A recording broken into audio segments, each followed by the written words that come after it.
Hi hello வணக்கம். இன்றைக்கி எங்கள் வீட்டு மொட்டை மாடியில் இருக்கிற ஜாதி மல்லி கொடியை பற்றி தான் இந்த வீடியோவில் பார்க்க போகிறோம். நீங்கள் இப்போ பார்த்துக்கிட்டு இருக்கிறது 2 வருஷமாக நான் வளர்த்துக்கிட்டு இருக்கிற ஜாதி மல்லி கொடிங்க. இந்த ஜாதி மல்லி கொடியை நம்ம செடியாகவும் வளர்க்கலாம், கொடியாகவும் வளர்க்கலாம். கொடி மாதிரி வேணும்னா ஒரு பந்தலை நட்டு விட்டு பக்கத்தில் ஒரு கொம்பை வச்சு ஏற்றி விட்டுட்டோம்னா அது கொடி மாதிரி படர்ந்து நல்லா அழகாக பூக்களை கொடுக்கும்.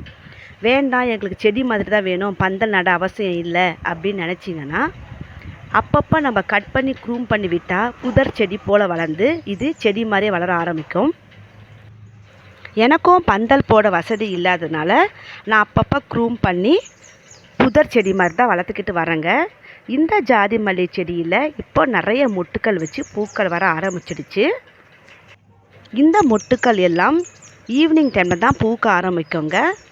காலையில் கொஞ்சம் நல்லா பூத்து இருக்கும், ஈவினிங் 3 மணி வரையும் இருக்கும். அதுக்கப்புறமா அது கொஞ்சம் வாடி போயிடும்.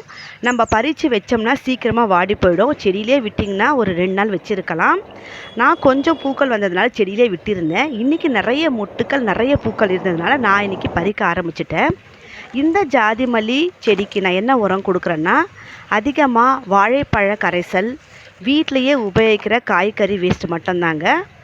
இது அதனுடைய கட்டிங்கை வச்சு மதர் பிளான்ட்டை வச்சு வளர்த்த ஒரு குட்டி செடி. இதுலேயே இப்போ பூக்கள் வர ஆரம்பிச்சிடுச்சு பாருங்கள். ஒரு நாட்டு செம்பருத்தி இருக்குது, அதுலேயே நிறைய பூக்கள் வரவே அதுவும் இப்போ பறிச்சுக்கிட்டு இருக்கேன். இந்த செடிங்களுக்கெல்லாம் நான் இயற்கையாகவே வீட்டிலையே தயார் பண்ணுற கம்போஸ்ட் உரம் தாங்க தரேன். எந்த ஒரு ரசாயன உரமும் கொடுக்கறது இல்லை. வாழைப்பழ தோலெல்லாம் காய வச்சு பொடி பண்ணி அதையும் காய்கறி வேஸ்ட்டில் உருவாக்குற கம்போஸ்ட்டை தான் நான் அதிகமாக என்னோடய செடிங்களுக்கு தரேங்க. வீடியோ பிடிச்சிருந்தால் லைக் பண்ணிக்கோங்க. இந்த மாதிரி மல்லி செடிங்களை சின்ன ஒரு கட்டிங் மூலமாகவே நம்ம ஈஸியாக வளர்த்துடலாம். சேனலை சப்ஸ்கிரைப் பண்ணிக்கோங்க. உங்கள் ஃப்ரெண்ட்ஸுங்களுக்கும் இந்த வீடியோவை ஷேர் பண்ணிக்கோங்க. நான் உங்கள் நிழல், நீங்கள் பார்த்தது எல்லாமே ரியல். தேங்க்யூ.